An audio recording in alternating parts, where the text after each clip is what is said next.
많이 보이는 종목 수다, 종목 콕톡. 안녕하세요, 손유빈입니다. 안녕하세요, 박수진입니다. 네, 한 주의 마지막 거래일이지만 우리 시장 힘차게 마감했습니다. 코스피, 코스닥 모두 장 초반에 비해서 상승폭을 키웠는데요. 코스피, 코스닥 1.8% 정도 상승하면서 거래를 마쳤습니다.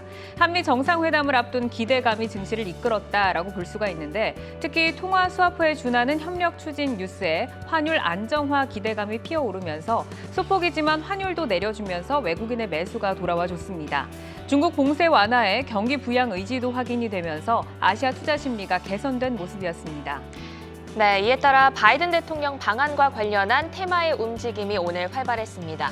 한미 양국이 원전 수출에 공동으로 나설 것이란 전망이 나오며 원전 관련주들이 반등에 나섰습니다. 또 신재생 에너지 협력에 대한 기대감도 커지며 2차 전지 외에도 수소, 풍력, 태양광 테마도 일제히 상승기를 같이했는데요. 이외에도 넷플릭스 자회사가 한국에 1억 달러를 투자한다는 소식에 자이언트 스텝, 덱스터 등 영상 콘텐츠 테마도 오랜만에 고개를 들었습니다. 오늘 시장에서 외국인은 LG 에너지 솔루션과 크래프톤을, 기관은 삼성전자와 SK하이닉스를 가장 많이 담았습니다. 종목 콕톡, 오늘 장에서 여러분들을 웃고 울게 만든 종목들, 뒷이야기 어떤 것들이 숨어 있을까요? 전문가와 함께 이야기 나눠보겠습니다.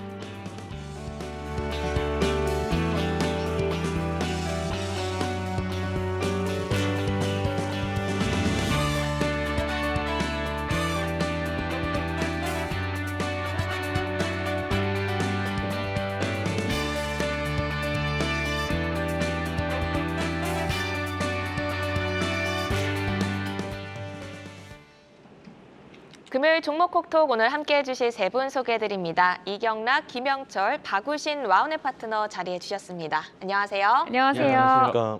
네, 오늘 시장 이야기 먼저 짚고 가겠습니다. 제 곁에 계시는 이경락 파트너께 첫 번째 질문을 드리겠는데요.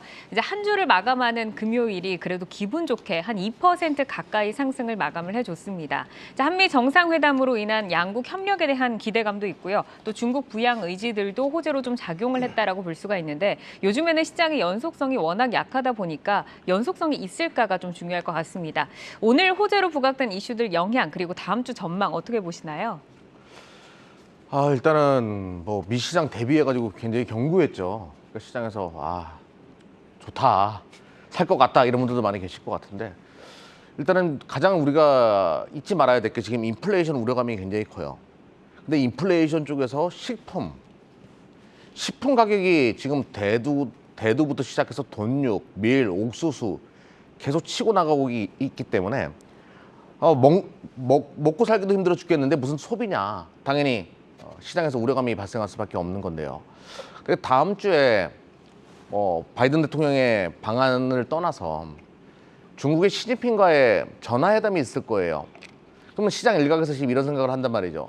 바이든이나 대통령이랑 시진핑 주석이 만나가지고 지금까지 무슨 가시적인 결과가 나온 적이 있냐? 없었잖아. 이런 분들이 많이 계시는데 근데 이번엔 좀 달라요.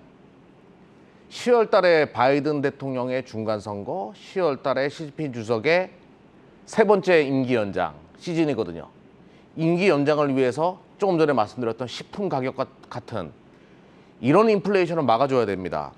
국민을 달래고 인민을 달랠 필요가 있겠죠. 이번에는 러시아와 관련돼 가지고 리스크, 러시아가 시작점이었으니까 여기와 관련된 가시적인 결과가 만들어지지 않을까? 이런 기대감이 있을 거고요. 또 미시장 이야기를 잠깐 해볼게요. 어제 미시장이 빠진 거, 최근에 미시장이 월마트나 타겟이 빠진 거, 물론 뭐 일리가 있는 내용이에요. 어떤 식품 가격이나 인건비 비용에 대한 부담감, 기업 실적에 악화를 줄 수 있고 미국의 소비 경기 침체로 넘어갈 수 있다는 논리랑 딱 맞아떨어지는데 근데 아이러니하게도 미시장이 옵션 만기일입니다. 오늘을 겨냥해가지고 좀 만들어 놓은 듯한 느낌도 있으니까 그 이후에 미시장이 반등 나올 경우에는 국내 시장도 같이 올라갈 수가 있겠죠. 아무튼 지금까지는 굉장히 힘든 구간이었지만 일단은 러시아발 악재가 어떻게 그 실타래를 풀어나가는 스토리 라인이 만들어지는가 요거를 다음 주는 기대할 필요가 있기 때문에 그와 관련돼 가지고 좀 시장에 대해서는 기대치를 가질 필요는 있다 이렇게 말씀드릴게요. 네, 다음 주 주요 일정을 한번 짚어주셨는데 그래도 오늘 기분 좋게 상승장으로 마무리를 했습니다. 그런데 최근 주식시장을 보면 월요일에 약세로 출발하는 경우가 많았는데요. 다음 주 증시도 월요일 조정을 좀 대비해야 할지 다음 주 전략을 어떻게 가져가면 좋을지 김영철 파트너님께 질문 드릴게요. 네, 일단은 뭐 오늘 시장이 상당히 기분 좋게 일단은 상승을 한 그런 흐름이고요. 수급적인 부분들도 상당히 좀 양호하게 이제 좀 체크가 됐고, 그리고 또 하나는 업종 흐름에서 일단은 IT를 중심으로 해서 SK랑 하이닉스가 시장 대비 상당히 좀 견조하게 버팀목을 해주다 보니까 시장에서 이제 뭐 미국 시장 영향으로 개파락 출발하더라도 매수세가 유입이 되는 그런 흐름들이 이번 주 내내 조금 펼쳐진 그런 상황이다라고 보시면 될 것 같고요. 다음 주도 비쌀 것 같아요. 미국 시장이 앞서 이제 이경락 대표님이 말씀해 주신 것처럼 오늘 이제 옵션 만기일이거든요. 그래서 그거에 대한 이제 변동성을 마무리하고 또다시 이제 기본적으로 실적이 좀 나오는 기업들 위주로 저가 매수세가 좀 들어온다라고 하면은 그러한 흐름이 국내 시장에도 이어질 가능성이 좀 높다라고 이제 좀 보고 있고요. 그리고 그 중심에는 역시나 이제 하반기 때 이제 수급적인 부분이나 아니면은 실적으로 좀 돌릴 수 있는 IT들이 좀 견조하게 버텨준다라고 하면은 다음 주 시장도 뭐 이제 월요일이어서 이제 뭐 매도세가 나온다라고 생각을 하기보다는 오히려 이제 월요일날 뭐 차익 실현이 좀 나오면 그러한 차익 실현 기회로 좀 매수를 해보는 그러한 이제 시점으로 잡아보면 좋을 것 같고요. 그 다음에 이제 월요일 날마다 이제 좀 하락이 나왔다라고 이야기들이 이제 조금 뭐 최근에 많이 나왔던 이야기 중에 하나는 시장이 변동성이 있을 때 보통 이제 신용이랑 그 다음에 이제 뭐 반대 매매 그런 물량들이 있는데 제가 알기로는 CFD 매매가 매일매일 반대 매매가 나오는 게 아니라 한 주에 이제 그거를 정산을 해서 월요일 날 매매가 나온다라고 이제 알고 있거든요. 그래서 아마 월요일 날 최근에 이제 뭐 한두 달 정도 뭐 시장이 조정이 나오면서 월요일 날 변동성이 더 컸었던 부분은 아마 그런 쪽 수급적인 이슈라고 이제 좀 생각을 하시면 좋을 것 같고요. 일단은 시장이 좀 돌리는 그런 분위기이기 때문에 뭐 상대적으로 비용이 증가함에도 불구하고 실적을 좀 잘 뽑아내는 IT 그리고 환율세를 좀 같이 누릴 수 있는 IT랑 자동차 위주로 좀 시장을 바라보면서 개별적인 종목 장세에 이제 조금 뭐 집중하면 되지 않을까 이렇게 좀 판단을 하고 있습니다. 네, 이제 종목 장세는 이어질 거고 IT와 자동차를 짚어주셨는데 그간은 월요일이 계속 지지부진한 흐름을 보였지만 다음 주에는 조금 상승으로 만날 수 있기를 기대를 해보겠습니다. 자, 그럼 박우신 파트너께 질문 드리겠습니다. 다음 주 어디에 좀 중점 두고 공략하실 건가요?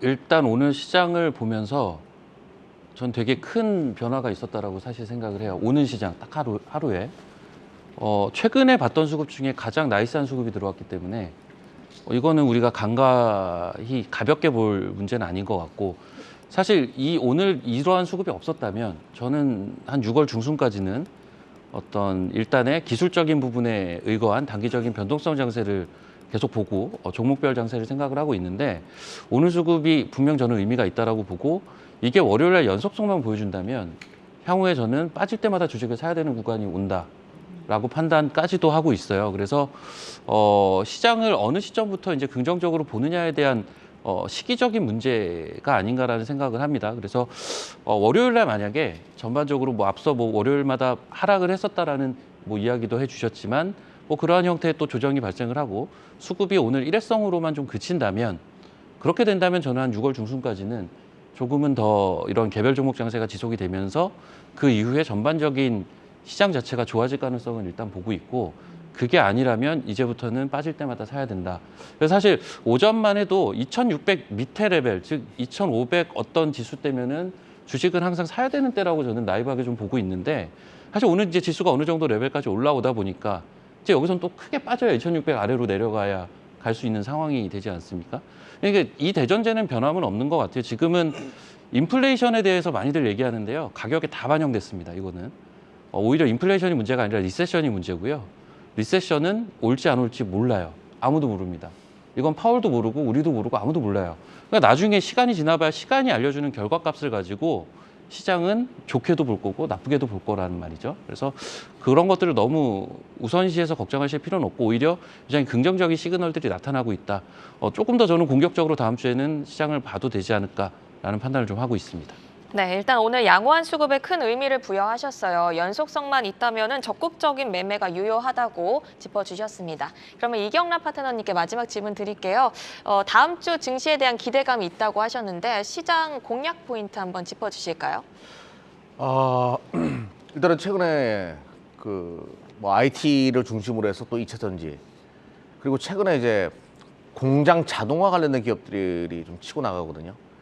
근데 IT나 뭐 2차 전지 다 공장 자동화다 그 카테고리는 IT죠. IT 안에 포함된 거니까 IT 쪽에서 좀 답을 찾는 전략이 좀 필요할 것 같고요. JP모건이 어제자에 뭐 얘기했던 보고서 잠깐 인용해서 말씀드려볼게요. IT 좋은 건 알겠어요. 지금 치고 나오고 있고 2차 전지도 여기 포함이니까. 근데 투자 포인트로 하나로 세계 경제 재개와 관련된 이야기를 하거든요. 세계 경제 재개 어떤 섹터가 있을까요? 엔데믹, 리오프닝 관련된 종목들도 서서히 치고 나올 때가 됐어요. 물론 전제는 이제 식품 가격이나 뭐 이런 것에 대한 우려감이 좀 점진적으로 완화된다는 전제를 깔면서 말씀드릴게요. 그런 쪽에서 이제 또 하나의 매기가 들어올 가능성이 높고, 또 하나 이제 새롭게 주도주로 떠오를 수 있는 게 공장 자동화와 관련된 것들. 어차피 인건비가 지금 부담인 거잖아요. 식품 가격이 올라가게 되면 인건비도 올라간다, 이런 논리인 거고, 인건비를 맞춰가면서 어느 정도 이제 스마트 팩토리로 연결될 수 있는 그런 종목들, 이런 종목들을 좀 여러분들이 눈여겨볼 필요가 있고, 최근에 그쪽에서 거래량이 붙기 시작했거든요. 그래서 그런 종목들을 선별하게 되면 시장 대비해서 초과적인 수익률, 그리고 누워져 있는 엔데믹도 서서히 치고 나갈 가능성, 이렇게 전략을 잡아놓고 다음 주를 준비하면 될 것 같습니다. 네, 엔데믹 관련주와 또 인건비에서 좀 자유로울 수 있는 공장 자동화 테마를 집중해서 보자라고 말씀해 주셨고, 자, 그러면은 저희는 이제 종목 이야기로 좀 떠나가 보도록 하겠습니다. 첫 번째로 반도체 그리고 2차 전지주에 대해서 이야기를 나눠볼 텐데, 최근 이렇게 어려운 시장 가운데서도 웃음꽃을 유지를 한 곳이 바로 2차 전지 섹터다라고 볼 수가 있습니다. 현대차그룹 전기차 대규모 투자, 또 미국 전기차 업체 상승, LNF와 LG엔솔의 양극재 거래 협약 소식 등 호재가 계속해서 나오고 있는데요. 금리 인상기에 뭐 성장주는 좀 위험하다라는 얘기가 있지만 2차 전지주는 이걸 피해 갔습니다. 2차 전지 산업과 관련주의 성장 사이클부터 좀 들어보겠는데, 이경락 파트너님 어떻게 보시나요? 제가 2차 전지로 또 워낙 유명해진 사람이라 가지고 저도 뭐 드릴 말씀이 참 많은데, 근데 저는 지금 2차 전지를 좀 그렇게 좋게는 보지 않아요, 사실은. 상당히 많은 부분 미래 실적을 갖다가 땡겨놓은 코어 주가를 올린 종목들이 많아요. 뭐 LNF나 이런 것들 좋은 호재로 인해서 올라간 거 참 좋고요. 분위기도 좋은 건 알고 있는데, 오히려 이제 바이든 대통령 방한 이후에 흔히 말해서 이제 차입 실험 매물도 나올 수 있고, 여기서 중요한 부분은 2차 전지가 다 안 좋다라는 건 아니에요. 많은 부분 실적의 그 선반영, 미래 실적의 선반영이 이루어져 가지고 주가가 상당히 높은 종목들에서는 장대 음봉으로 떨어질 수 있는 구간도 발생할 수 있거든요. 그래서 저는 숨겨져 있는 저평가되는 2차 전지 관련된 종목들을 보실 필요가 있다. 반도체에서 2차 전지 관련된 종목으로 부각될 수 있는 거. 김현철 대표님도 그런 종목을 준비해 왔더라고요. 저도 그런 종목을 준비해 왔거든요. 기존에 디스플레이 기업이었는데 2차 전지 관련된 쪽에서 수주가 만들어지는 거. 이런 쪽. 근데 굉장히 저평가되어 있어요. 실적도 2차 전지 쪽에서 계속 찍힐 수 있는 기업. 이런 거로 골라가지고 선별적으로 지금은 안 보였는데 보이기 시작하는 2차 전지 관련된 종목들, 숨겨진 2차 전지 수혜주, 이런 종목을 선택할 필요가 있을 것 같아요. 그래서 뭐 기존에 이제 영숙이 엄마, 철수 아빠 다 아는 그런 종목에서는 오히려 차익 실험 매물이 나올 수 있고 숨겨지는 종목을 찾을 가능성이 높기 때문에, 그런 종목을 오늘 뭐 아이러니하게 3명 다 그런 종목을 준비해 왔더라고요. 잠시 후에 또 자세하게 설명드려보는 시간 가져보도록 하겠습니다. 네, 미래 성장성을 선반영한 부분이 있기에 차익 실현 매물에 유의해야 하고 숨겨진 저평가주를 찾아야 하는데, 오늘 다 준비를 해 오셨다고 하니까 집중해서 듣도록 하겠습니다. 2차 전지 관련 산업도 다양한 분야로 나뉘게 되는데요. 셀, 소재, 장비 업체, 그리고 폐배터리 분야까지 다양하게 나눠져 있습니다. 세 분이 보시는 단기적으로 가장 유망하게 보는 분야는 무엇인지, 또 장기적으로 본다면 어떤 분야들에 미리 투자해 놓는 게 좋을지 여쭤보고 싶은데요. 제 옆에 계신 박우신 파트너님부터 네. 시작할까요? 이게 사실 지금 이제 단기적인 부분과 중장기적인 부분을 말씀해 주신 거잖아요. 사실 이제 단기적인 부분은 이제 제가 얘기를 하는 게 아니라 시장이 이미 얘기를 해주고 있는 거예요. 이미 소재 업종들이 신고가를 치고 가고 있기 때문에 정말 단기적인 부분은 그쪽이 맞겠죠. 이거는 사실 저의 의견과는 정반대긴 하지만 이미 시세가 그렇게 보여주고 있기 때문에 저는 소재라고밖에 얘기를 못 하겠고, 다만 이제 제가 2차 전지 쪽에서 보는 거는 저는 오히려 장비 쪽이 더 매력이 있다라고 보고 있는 게, 그러니까 소재 앞서 이제 뭐 이경락 대표님도 말씀을 해주셨지만, 이게 이제 멀티플이라고 우리가 하죠. 미래 실적을 가지고 시가총액을 반영을 하는 건데 너무 높다라는 생각이 저는 여전히 좀 있어요. 그래서 물론 이게 2차 전지 섹터가 지금 소재 특히나 뭐 LNF나 이러한 종목들이 강하게 치고 가는 원인이 저는 있다라고는 생각을 하거든요. 이따가 뭐 잠시 말씀을 드릴 기회가 있으면 말씀을 드리겠는데 그런 이유가 있어서 움직이는 거지 저는 이것들을 뭐 정말 빠르게 매매하실 수 있는 분들이 아니라면 오히려 이러한 종목들보다는 밑에 있는 장비 업종을 보는 게 차라리 낫다라는 생각을 갖고 있습니다. 그래서 말씀해 주신 뭐 셀이나 소재나 장비 쪽에서는 저는 장비가 제일 매매하기는 편하다. 이런 말씀을 좀 드리고 싶네요. 예. 네, 그럼 이어서 김영철 파트너님 들어볼까요? 네, 뭐 앞서 박우신 대표님 말씀해주신 대로, 그러니까 시장이 답을 주고 있거든요. LNF 이제 초대형 계약 공시를 하면서 2차전지 소재단의 투자 심리를 다시 한번 이제 땡겨놓은 그런 상황이고, 그러다 보니까 다른 이제 소재주들도 좀 움직임이 상당히 좀 좋고, 그다음에 LNF가 이제 신고가를 찍었죠.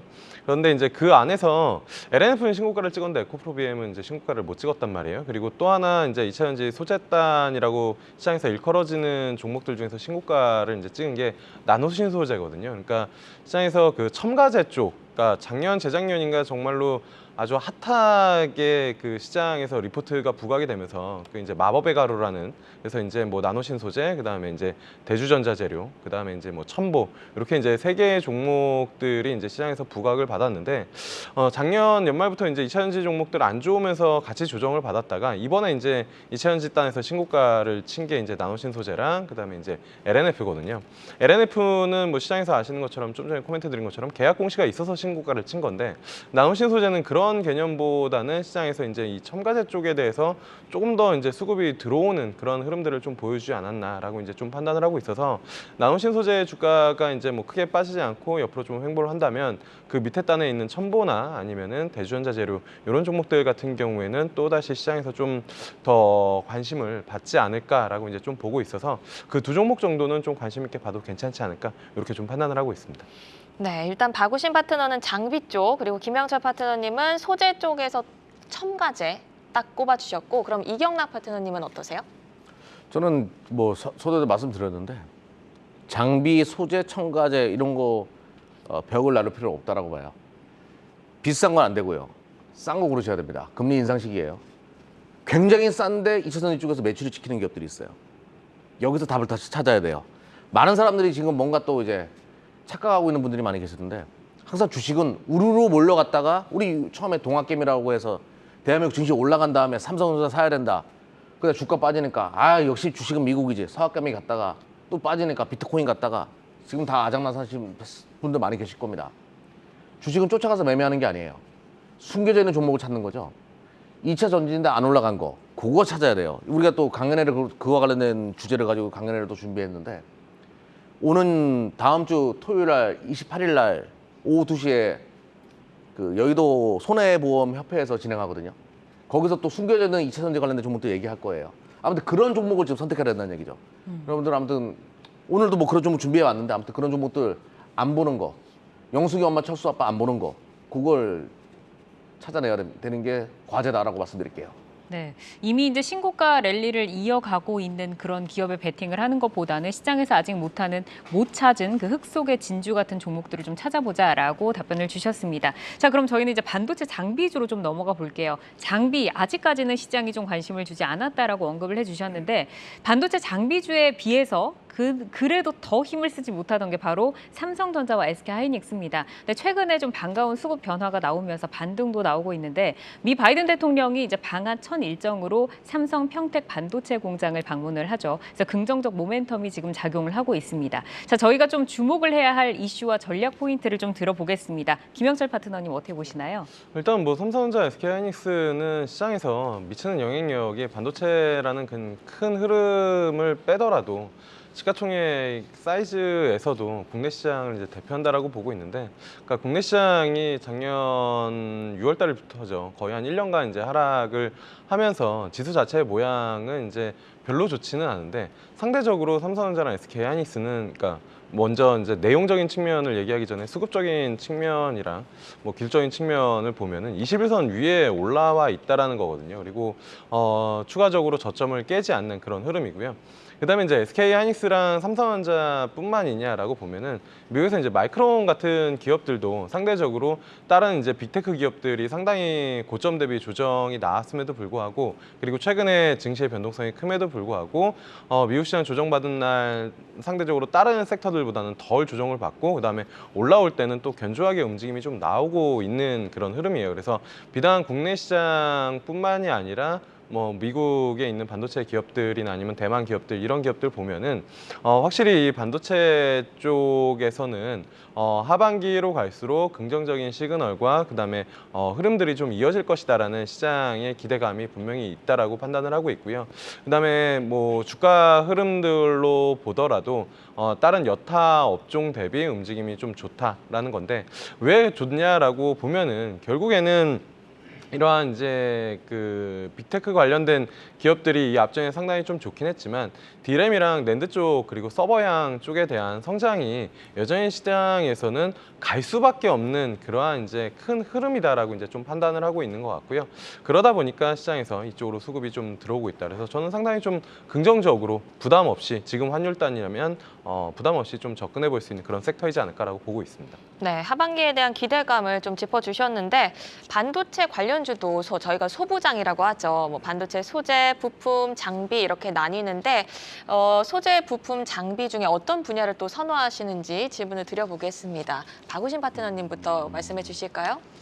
일단은 저는 결론은 소재를 조금 더 선호하고요. 우리가 이제 뭐 다른 산업군들도 마찬가지지만 원래 이제 소재 산업군에 속해 있는 그러한 섹터 내의 종목들이 시세 분출력은 제일 강합니다. 근데 2차 전지는 제가 장비를 말씀을 드린 이유는 2차 전지는 저는 좀 비싸다라는 생각이 있어서 굳이 이제 장비를 언급을 드린 거고, IT는 여전히 싸다라고 생각을 해요. 그렇다면은 당연히 더 탄력성이 높은 소재가 좋다라고 보고요. 그래서 이미 근데 관련된 소재의 대표주들, 특히나 1분기 실적을 어닝 서프라이즈를 찍은 기업들은 이미 신고가를 내고 있는 기업들이 은근히 좀 있는 상황이에요. 그래서 이미 그 움직임들은 시작이 됐다라고 보고요. 장비 같은 경우는 소위 말하는 삼성전자로 대표되는 전방에서의 이제 투자가 이야기가 나올 때마다 이제 들썩거리는 경향들을 보이잖아요. 그래서 장비 섹터는 저는 그러한 개념으로 트레이딩으로 활용하는 게 저는 조금 더 낫지 않을까라고 보고, 조금 더 이제 실적을 계속 우상향 찍으면서 계속 어닝 서프라이즈를 보여주고 있는 소재 쪽에 대해서는 저는 올 하반기까지도 계속 긍정적으로 볼 필요가 있다.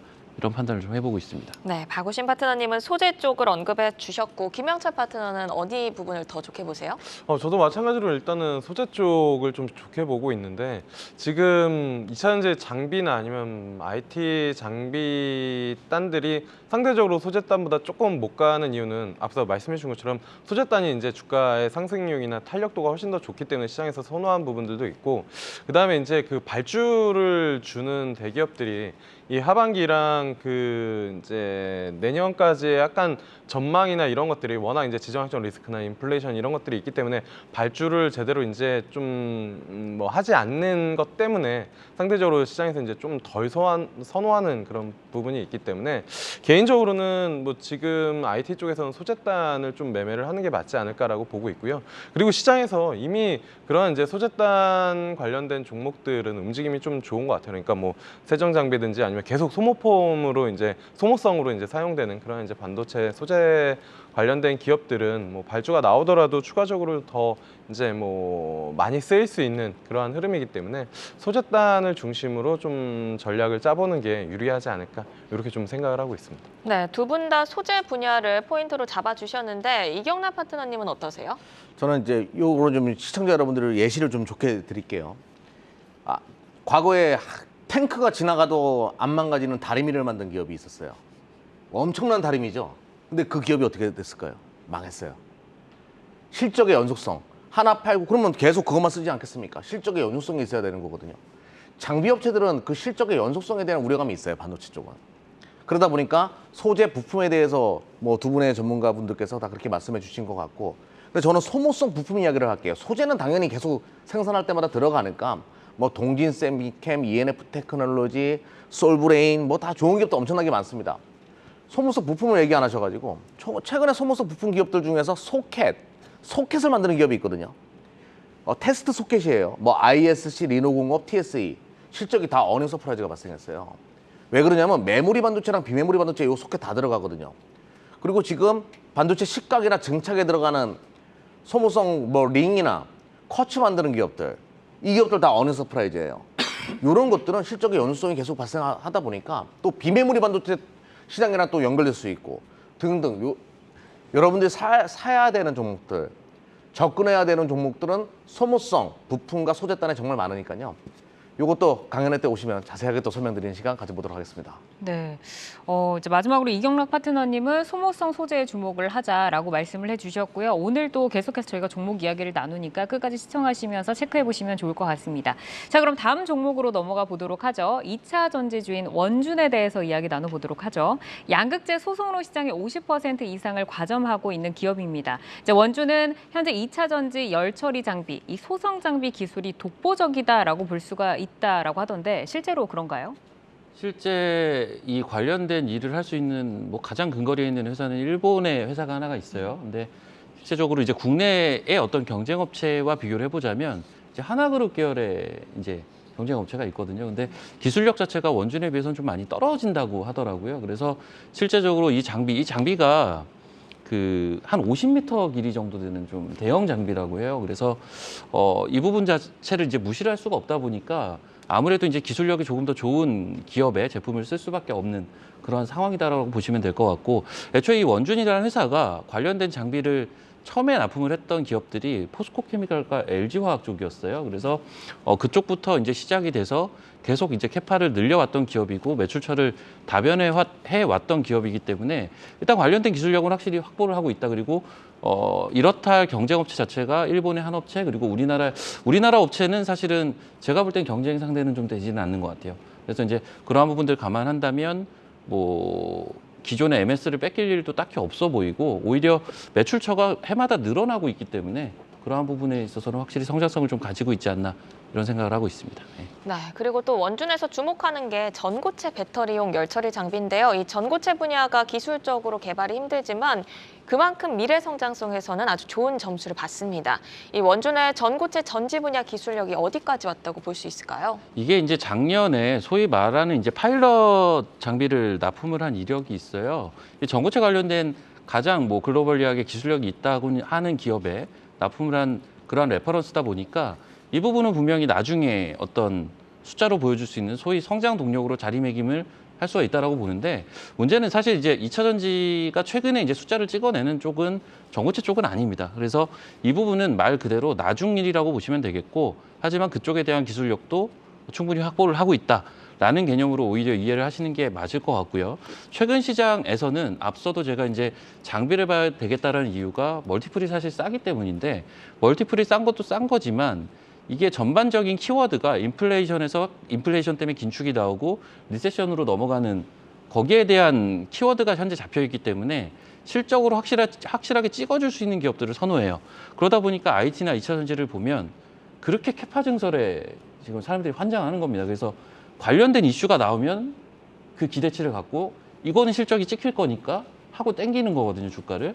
그러한 부분에 오히려 포커싱을 해야 될 것 같고, 앞서 언급드린 대로 이제 원준 같은 경우는 포스코 케미칼에 납품을 하면서 처음에 시작을 했었는데, 포스코 케미칼이 지금 한 6만 톤 정도 증설을 한다고 합니다. 이 회사가 실제 숫자를 계산해 보면 대략 한 1만 톤 정도 증설을 했을 때 한 150억 정도가 이익으로 찍히는 구조라고 해요. 그렇다면 단순 계산을 하면 6만 톤이면 한 900억 정도가 찍히겠죠. 이 회사의 전반적인 기존의 연간 매출과 영업이익을 비교를 해보자면 대표적인 증설 효과를 볼 수 있는 기업이다. 그리고 이게 셀 업체의 장비를 납품하는 게 아니라 뭐 포스코 케미칼도 마찬가지겠지만 그 밑단에 있는 양극재나 음극재, 뭐 우리가 흔히 알고 있는 뭐 대주전자재료라든지 뭐 SK 머티리얼즈라든지 이러한 기업들에 주로 납품을 하기 때문에 그쪽에 오히려 포커싱을 하는 게 맞다. 그래서 전고체는 어떤 미래 성장 동력이고 캐파 쪽에 오히려 포커싱을 하자. 이렇게 좀 말씀을 드릴게요. 네, 그러면 뭐 실적 얘기를 좀 해볼게요. 2021년 말 기준으로 수주 잔고만 해도 올해 예상 매출액을 뛰어넘는다. 이런 말이 있던데 올해 그러면 어느 정도의 이 성장을 예상할 수 있을까요? 일단 얼마 전에 이제 주요 양극재 업체들과 음극재 업체들의 캐파 증설 발표가 있었어요. 그래서 이런 것들을 감안한다면 글쎄요, 올 한 3분기부터는 본격적으로 좀 수주가 들어오지 않을까라는 계산을 하고 있고요. 말씀해 주신 대로 이미 쌓여 있는 수주 잔고까지 감안을 한다면 본격적으로 실적이 커지는 좀 뭐라고 해야 되죠? 퀀텀 점프를 할 수 있는 해가 올해가 되지 않을까라고 보고 있어요. 뭐 역시나 이제 소위 말하는 애널리스트들의 전망치 자체도 그런 형태를 띠고 있고요. 이 회사가 이제 상장한 지가 그렇게 오래되지 않았기 때문에 1분기 실적 발표가 보통은 5월 중순까지 마감이 되잖아요. 이 회사 같은 경우는 5월 말일까지 한 15일 정도 유예 기간이 있어요. 그래서 아직 실적 발표를 하지 않았고 조만간 실적 발표를 할 예정인데 뭐 그 실적도 일단 제가 알아본 선에서는 좀 잘 나올 것 같더라고요. 뭐 사실 이제 장비 업체라는 게 수주 산업이라서 거기에 대한 부분만 좀 꼼꼼하게 체크를 하시면 충분히 체크를 하실 수가 있는 영역이거든요. 그래서 이러한 부분 감안하면 실적은 꾸준하게 좀 좋아질 수 있다. 뭐 이렇게 판단을 해볼 수 있을 것 같습니다. 네, 원준을 이제 저희가 한번 다뤘던 기업인데 또 그때 매수를 하셨던 분들은 오늘의 또 방송이 반가우실 것 같습니다. 자, 김영철 대표님도 한번 코멘트 주실까요? 네, 원준 아마 박우신 대표님이 되게 선호하는 종목 중에 하나인 것 같고 기술력 되게 좋은 종목으로 좀 알고 있는 그런 상황이거든요. 그래서 최근에 증시 조정 이후에 올라올 때 또 빠르게 2차전지 관련된 종목도 올라오면서 올라오는 흐름들 좀 보여줬기 때문에 아마 꾸준하게 관심 가지시면 좋은 결과 있지 않을까 이렇게 개인적으로 좀 생각을 하고 있습니다. 이 원준을 보유하신 분들도 있겠지만 또 새롭게 접근하시려는 분들에게 저희가 또 전략을 드려야 할 것 같은데 지난주 금요일부터 연일 좀 상승세를 보이고 있습니다. 그래서 지금은 좀 담기에는 부담스러운 자리가 아닌가라는 생각도 들어요. 정고점이 이제 12만 100원을 형성을 하고 있더라고요. 조정을 우리가 좀 기다렸다가 들어가는 게 좋을지 전략 어떻게 좀 볼까요? 자, 가격 제가 명확하게 말씀을 드릴게요. 11만 원 언더 그냥 사시면 됩니다. 자, 그리고 이 종목은 그러니까 상장한 지가 그렇게 오래되지가 않았기 때문에 아마 얼마 전에 12만 원 고점을 형성했던 그 시점이 첫날 기록했던 고점과 저점, 이 저항대에 딱 걸리는 자리예요. 그 말은 뭐냐면 소위 말해서 돌파 후 안착 매매를 좋아하시는 분들은 오히려 12만 원을 돌파하고 12만 원대를 안착하게 되면 따라붙어도 되는 종목이라고 보고요. 좀 싸게 사놓고 끌고 가는 걸 좋아하시는 분들은 11만 원대에 사시면 전 제일 적절하지 않을까 이런 판단을 하고 있습니다. 네, 11만 원 이하에서 매수하자라는 전략까지 주셨습니다. 이렇게 원준까지 살펴봤고요. 다음 종목으로 넘어가 보겠습니다. 김영철 대표의 종목인데요. 동진 세미캠입니다. 1분기 호실적에 향후 성장 기대치까지 높아지면서 시장에서 꾸준히 관심을 받는 기업입니다. 일단 분기별 성장 포인트와 올해 예상 이익부터 듣고 갈까요?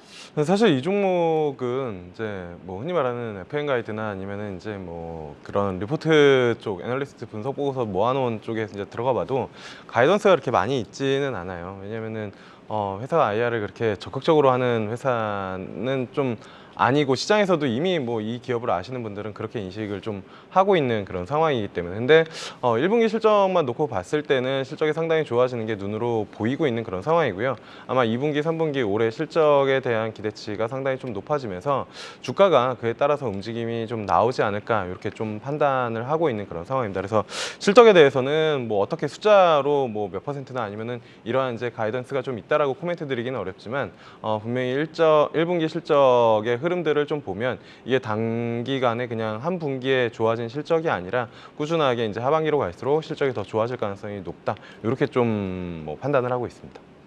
동진 세미캠을 이제 또 떠올리면은 반도체용 포토 레지스트가 바로 좀 이어서 연상이 되는데 최근 2차 전지 관련해서도 시장에서 좀 주목을 받고 있습니다. 현재 어떤 제품들이 상용화되고 있는지 그리고 향후에 어떤 성장성 보유하고 있는지 설명해 주시죠. 네, 일단은 뭐 동진 세미캠 같은 경우에 아까 말씀해 주신 것처럼 그 포토 레지스트로 시장에서 이제 좀 관심을 많이 받았었는데 작년부터 이 동진 세미캠의 이제 그 관련된 기사들을 좀 검색을 해보면은 2차 전지 쪽에 대한 코멘트들이 지속적으로 좀 나오고 있어요. 대표적으로 이제 노스볼트 쪽으로의 이제 그 계약 이슈 그리고 노스볼트 옆에 이제 공장을 이제 만들면서 그쪽과에 대한 이제 기대감을 상당히 좀 높여나가고 있고 그 다음에 아마 이번 주에 어젠가 그젠가 이제 그 기사 금액까지도 이제 뭐 한 7천억 원 뭐 이렇게 좀 나왔는데 사측에서는 아니라고 이제 좀 정정을 좀 한 거로 좀 나오고 있는 그런 상황이거든요. 근데 이게 이제 앞서도 2차 전지에서 어디 쪽을 좀 좋게 보고 있느냐라고 같다라고 이제 코멘트를 주셨을 때 결국에는 배터리 쪽에 대한 이슈들, 그러니까 배터리 효율을 높이는 그러한 이제 그 시장의 필요성이 있는 그런 상황에서 그것들을 좀 할 수 있는 게 이제 CNT 도전제랑 이제 음극재에 대한 것이거든요. 그래서 이 동진세미캠이 그쪽에 대한 것들을 지속적으로 좀 개발 연구를 하고 있고 실질적으로 노스볼트사랑 이제 계약을 해서 진행을 하고 있는 것들이 있다 보니까 시장에서는 기존에 이제 그 포토레지스트 뭐 반도체 관련된 종목에서 추가적으로 2차 전지 쪽에 대한 소재단 이 부분들로 조금 더 멀티플을 주면서 주가에 대한 움직임은 실적과 같이 맞물리면서 좀 긍정적인 흐름을 좀 이어갈 가능성이 좀 높다 이렇게 좀 판단을 하고 있습니다. 네, 2차 전지 쪽에서는 배터리 효율을 높이는 CNT 도전제와 음극재 부분에서 모멘텀이 있다고 짚어주셨습니다. 최근 EUV용 포토레지스트의 국내 상용화 소식도 들리던데요. 상용화가 될 시 어떤 업체들을 납품을 하는지 그리고 성장이 본격화되는 시기는 언제지 이 부분 좀 들어볼 수 있을까요? 뭐 사실 뭐 동진세미캠은 S그룹이랑 이제 뭐 꾸준하게 이제 진행을 해왔기 때문에 그걸 상용화하게 되면 당연히 이제 그쪽에서 이제 사용을 할 가능성이 상당히 좀 높다라고 이제 좀 보고 있고요. 사실 이쪽은 이게 디테일하게 뭐 된다 안 된다 뭐 언제 된다라고 얘기를 하기가 상당히 좀 어려운 부분인데 뭐 올해 그리고 늦어도 내년 상반기 안에는 좀 가시화되지 않을까 개인적으로는 그렇게 좀 생각을 하고 있습니다.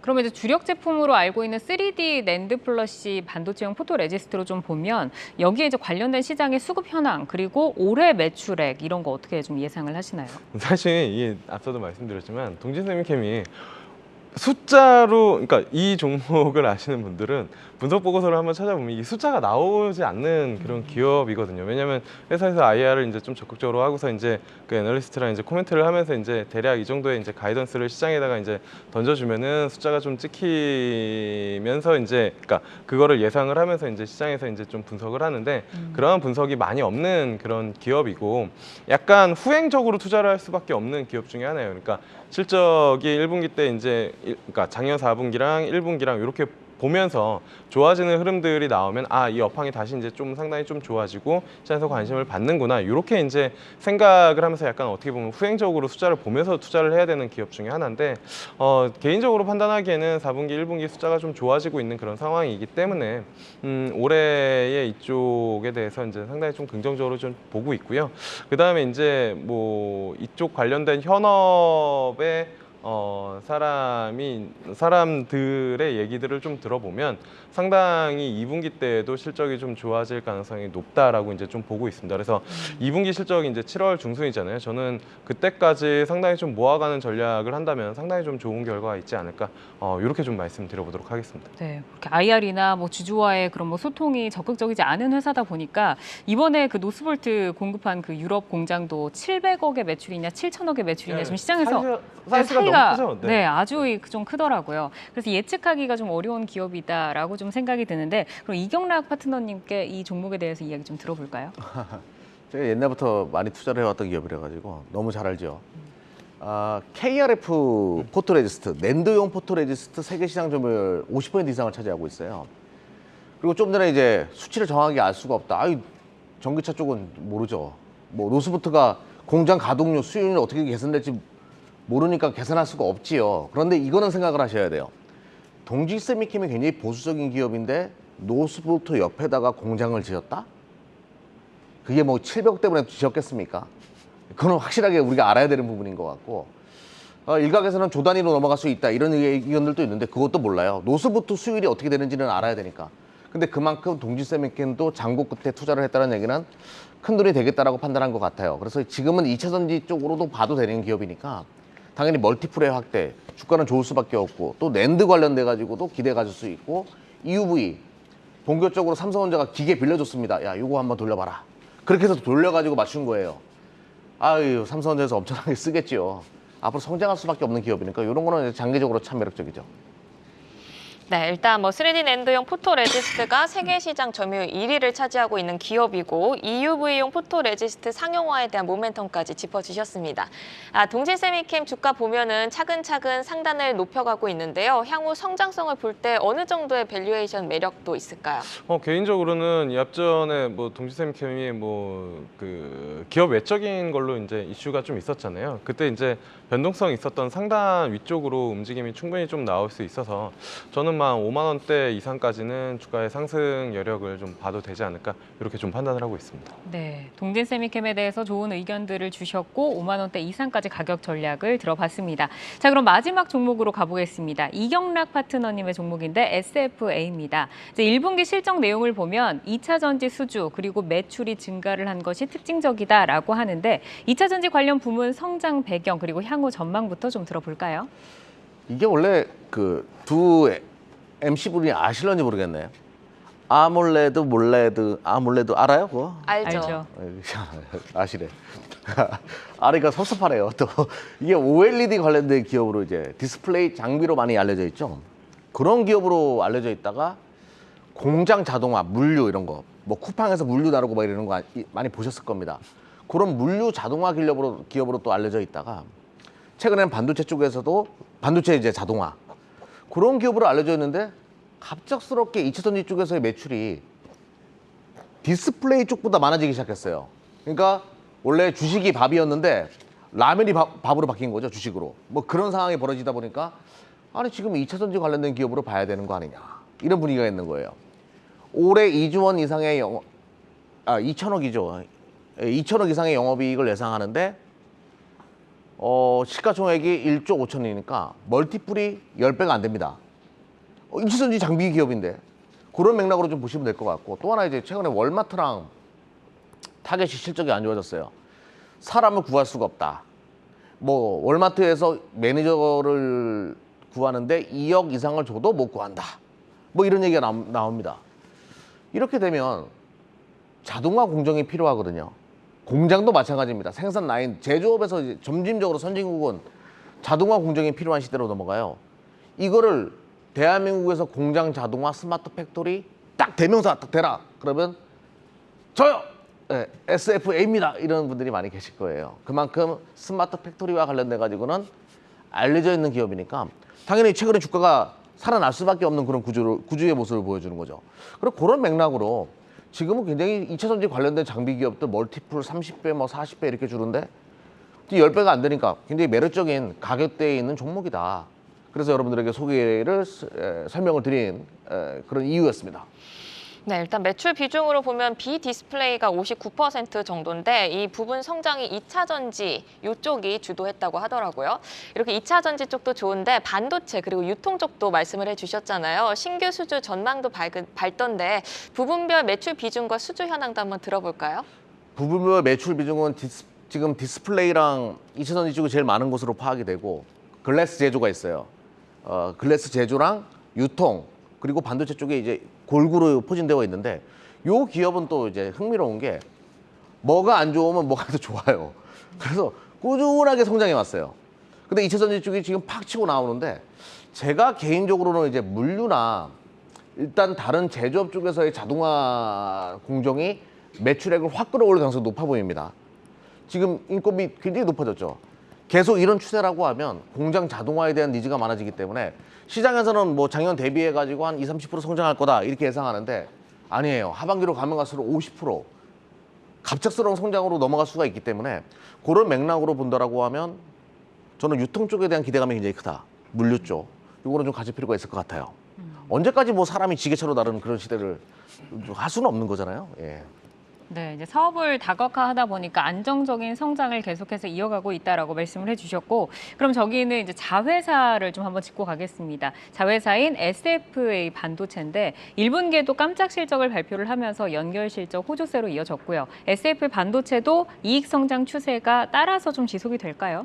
네, 이게 SFA 반도체가 원래는 옛날에 그 피닉스 반도체였나? 보광그룹 맞죠? 보강그룹. 예, 보강그룹이. 두 분 다 모르면서 끄떡거리는 거 아니죠? 아니요, 맞아요. 피닉스라고 얘기하셔서. 예, 피닉스. 네. 보강그룹, 네, 그런 반도체였는데. 그 회사는 아니었는데. 아니었나요? 네, 아무튼. 이름은 그거. 저도 깜빡했어요. 아무튼. 근데 SFA가 딱 인수를 해요. 그리고 나서 이 기업의 실적이 많이 좋아지기 시작하거든요.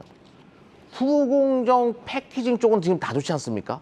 당연히 SFA 반도체도 좋을 수밖에 없는 거고. 근데 우리는 여기서 무엇을 놀라냐면 바로 이 SFA의 투자 능력이에요. 이 SFA가 투자를 정말 잘합니다. M&A도 정말 잘하고. 누구나 보지 않던 그 후공정일 인수해가지고 그럴싸한 기업으로 지금 포장을 해놓은 거잖아요. 만들어 놓은 거고. SFA가 지금 현금이 굉장히 많습니다. 앞으로 신규로 투자하는 M&A 다성공할 가능성이 높기 때문에 점점 SFA 그룹이 성장할 수밖에 없다. 이것도 여기서 엿볼 수 있는 하나의 계기다라고 말씀드릴게요.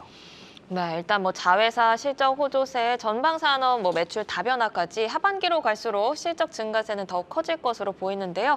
그럼 올해 전체적인 실적 증가는 어느 정도로 예상하고 계세요? 저는 일단 영업이 지금 보고서도 보게 되니까 뭐 2,300억 뭐 이렇게 계산하고 있는 것 같던데 뭐 충분히 달성 가능하고 어닝 서프라이즈로 하반기에 넘어갈 수 있다. 이렇게 보고 있어요. 2차전지 쪽 한번 얘기를 한번 해보자고요. 테슬라가 잡아야 돼요.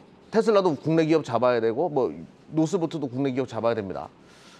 대한민국 그 2차전지 장비나 이런 것들에 대한 수주가 계속 이루어질 수밖에 없어요. 이제는 무한 경쟁 시대로 넘어가는 거예요. 2차전지도.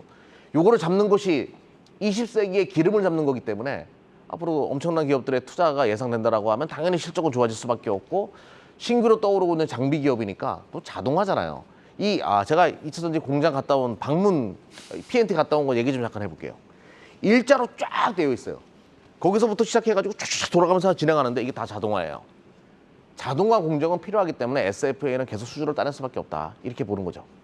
SFA의 이제 자동화 라인으로 인해서 앞으로 이제 매출 증대, 마진 확보를 좀 더 짚어주셨고, 자 그럼 이제 박우신 파트너님께도 한번 질문을 드려보겠습니다. 이 종목에 대해서 어떤 뷰를 좀 갖고 계실까요? 제가 이제 혼자 많이 생각을 해봤는데 원래 또 이런 거 종목 얘기하시면 단점 찾아내는 게 제 또 취미라서 생각을 많이 해봤는데 사실 단점은 별로 없어요. 굳이 따지자면 이 종목이 원래 굉장히 무겁습니다. 예전에는 시가총액 상위 종목에도 들어가 있었던 종목이에요. 탑10 안에도 그 정도로 이제 좀 무겁기도 하고 뭐 그랬던 주식이고, 그리고 이 회사가 원래 제가 알기로는 디스플레이 쪽 매출이 주였을 거예요. 한 80% 정도? 원래는 그 정도가 디스플레이 쪽이었는데 지금 최근 기사를 보니까 한 50% 안쪽으로 이제 2차 전지 쪽에 오히려 올라와 있더라고요. 디스플레이 관련돼서는 사실 멀티플을 좀 싸게 주는 경향들이 시장에서 좀 있는 것 같아서 이 종목이 참 싸고 이런 건 알겠는데 이제 상대적으로 주가가 무거운 게 그런 이유 때문이 아닌가라는 생각이 좀 들어서 거기에 대해서 좀 어떻게 생각하시는지 한번 물어볼게요. 진행하세요? 진행하시는 거예요? 네, 예. 박우신 대표님한테는 무거울 수가 있겠죠. 시가총액 1조가 넘어가면 뭐 박우신 대표님한테는 거의 삼성전자 애플로 느껴질 겁니다. 근데 저는 뭐 비싸든 싸든 모멘텀이 있으면 주가는 움직인다. 이런 논리로 말씀을 드렸고 1조 5천 전혀 비싸지 않기 때문에 분명히 새털처럼 가벼운 종목으로 변화할 수가 있을 거다. 박우신 대표님께 좋아하시는 새털 같은 종목으로 변화할 수 있다. 이렇게 말씀드릴게요. 네, 이제 뭐 투자 성향에 따라서 이제 조금 그 기업을 고르는 그 투자 판단 좀 다를 수가 있으니까 이 부분 참고해서 들으시면 될 것 같고요. SFA가 보니까 뭐 그제도 4%, 어제도 2%, 오늘도 약보합으로 마감을 하기는 했습니다만 이번 주 이제 4만 원대 이상으로 올라오면서 상승세가 조금 거침이 없어 보입니다. 추가 상승 여력 어느 정도 보실까요? 저는 지금 1조 한 6천 뭐 그렇게 됐을 거예요. 정확하게 저도 지금 못 보고 왔는데 적어도 2조 5천억까지는 봐야 되지 않을까요, 시가총액? 그런 개념으로 이 종목을 좀 보셨으면 좋겠어요. 5만 원대 이상도 보고 있으니까 뭐 그 정도까지는 일단은 가져가 보자. 또 신규로 진입하시는 분들도 좀 점진적으로 분할 매수로 접근하면 맞아요, 무거운 종목. 급하게 들어갈 필요가 없고요. 점진적으로 접근하면 좋은 결과가 있지 않을까. 좀 중장기로 투자하셨으면 좋겠습니다. 네, 이제 기업의 내용은 좋고 미래 실적도 좋다. 좀 멀리 보고 롱텀으로 접근해도 괜찮을 것 같다라고 이제 전략을 주셨고, 이제 계속해서 그 강연회를 몇 번 짚어주셨는데 지금 받아 적지 못하신 분들을 위해서 세 분이 그 무료 강연회를 진행하신다고 하는데 소개 한번 부탁드릴까요? 네, 뭐 박우진 대표님께서 그럴까요? 예. 저희 세 명이 사실 굉장히 이제 여러 가지 이제 투자 관련된 것들도 많이 공유하고 하는데 이번에 이제 5월 28일이에요. 5월 28일 토요일인데 여의도에 아까 이제 손해보험센터라고 하셨지만 네. 정확하게 이제 화재보험협회 네. 그렇군요. 여의도역 바로 앞에 있습니다. 그래서 여의도역 앞에 있는 화재보험협회에서 오후 2시에 선착순 무료 입장입니다. 대관비 저희가 다 냈어요. 예. 그냥 뭐 들어오시면 그런 됩니다. 네. 무슨 얘기 해주실 거예요? 일단은 저희 셋이 투자 경력을 또 합하면 굉장히 오래되겠지만 각자 또 강점이 있는 분야들이 있어요. 그래서 강점이 있는 분야에 대해서 하나하나씩 말씀을 드릴 겁니다.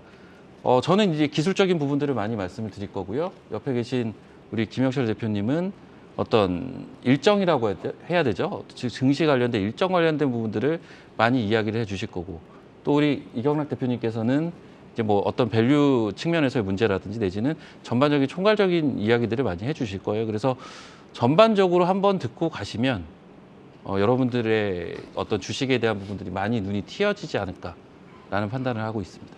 뭐 테마나 섹터에 좀 집중이 되는 게 아니라 주식 전반적인 이야기를 기대를 하고 갈 수 있는 자리일까요? 다 얘기할 거예요. 단기적인 매매부터 장기적인 매매까지 모두 아울러서. 여러분들이 필요로 하는 모든 내용을 다 그날 뭐 몇 시간이 될지 모릅니다. 강의 시간이 밤새서라도 많은 분들과 소통하는 시간도 가져볼 테니까 많은 분들 참여 부탁드리겠습니다. 네, 5월 28일 토요일 2시 화재보험협회에서 진행된다고 하니까요. 많은 관심 부탁드리겠습니다. 함께해 주신 세 분은 여기서 보내드릴게요. 이경락, 김영철, 박우신 와운의 파트너였습니다. 감사합니다. 고맙습니다.